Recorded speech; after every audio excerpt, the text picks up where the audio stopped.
ایسا بہت کم ہوتا ہے کہ جلد بازی کرنے والا انسان نقصان نہ اٹھائے، اور ایسا ہو ہی نہیں سکتا کہ صبر کرنے والا ناکام ہو جائے۔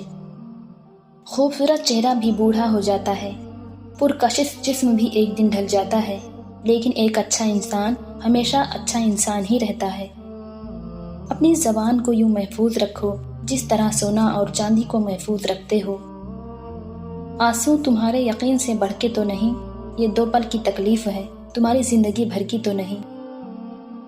جن ہاتھوں کو تم نے دعا میں اٹھا رکھا ہے، ان ہاتھوں میں ایک دن وہ سب ہوگا جس کے لیے تم اللہ کے سامنے گڑ گڑاتے ہو۔ اللہ پاک جن سے پیار کرتا ہے انہی کو مشکلات کے راستے پہ ڈالتا ہے، تاکہ بعد میں انہی آنسوؤں اور اسی تڑپتے ہوئے دل کا سکون بن سکے۔ جن دعاؤں کو اللہ دل کے قریب رکھتا ہے انہیں نصیب کا حصہ بننے سے کوئی نہیں روک سکتا۔ دعائیں تو بس تمہارے اور اللہ کے درمیان ہوتی ہیں، اور جو معاملہ تمہارے اور اللہ کے درمیان ہو اس معاملے میں لوگوں کی رائے نہیں لیتے۔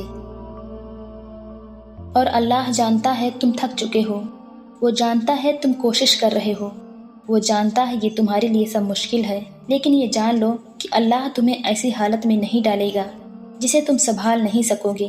اور یہ کیسے ہو سکتا ہے کہ اللہ کے بندے آنسو بہائیں اور وہ کن نہ کہے۔ جانتے ہو اللہ تمہیں بے بسی کے مقام پر کیوں لایا ہے؟ تاکہ تم اللہ سے رجوع کرو اور یقین سے مانگو۔ جب تم دعاؤں پہ یقین کرنا سیکھ جاؤ گے تو جو چیزیں تمہیں ابھی ناممکن لگ رہی ہیں اور وہ جو چیز نصیب میں نہیں ہے وہ بھی تم یقین سے پالو گے۔ مطمئن زندگی گزارنے کے لیے لازم ہے کہ اللہ نے آپ کو جو نعمتیں دی ہیں ان پر رب کا شکر ادا کیا جائے۔ اگر یہ بھی نہ ہوتی تو کیا کرتے؟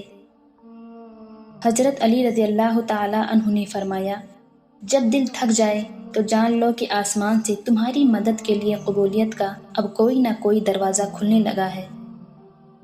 حضرت علی رضی اللہ تعالی عنہ نے فرمایا، مصیبت میں صرف اللہ کی طرف دوڑو، کیونکہ جو ذات رات کو درختوں پر بیٹھے پرندوں کو نیند میں گرنے نہیں دیتی، وہ ذات انسان کو کیسے بے یار مددگار چھوڑ سکتی ہے۔ دنیا اگر ہاتھ سے نکل جائے تو بندہ غریب ہو جاتا ہے، اور یہی دنیا اگر دل سے نکل جائے تو بندہ اللہ کا محبوب ہو جاتا ہے۔ اپنے دل کو مضبوط بناؤ اور اللہ پر یقین رکھو، وہ تمہاری ہر مشکل آسان کر دے گا۔ شیخ سعدی رحمۃ اللہ علیہ نے فرمایا، روئے زمین پر اکثریت میں ایسے لوگ ہیں جو دکھ تکلیف اذیت فریب اور دھوکہ تو انسان کو دیتے ہیں اور معافی اللہ سے مانگتے ہیں۔ اللہ تعالیٰ کی مرضی کے بغیر نہ کوئی مصیبت آ سکتی ہے اور نہ ہی جا سکتی ہے۔ عقل مند انسان وہ ہے جو اپنے حق سے کام لینے پر راضی رہے اور دوسروں کو ان کے حق سے زیادہ دینے کے لیے تیار رہے۔ جب تم کسی صاحب تواضع کو دیکھو تو اس کے ساتھ تواضع سے پیش آؤ، اور تکبر کرنے والے سے تکبر سے، کیونکہ وہ ذلیل و خوار ہے۔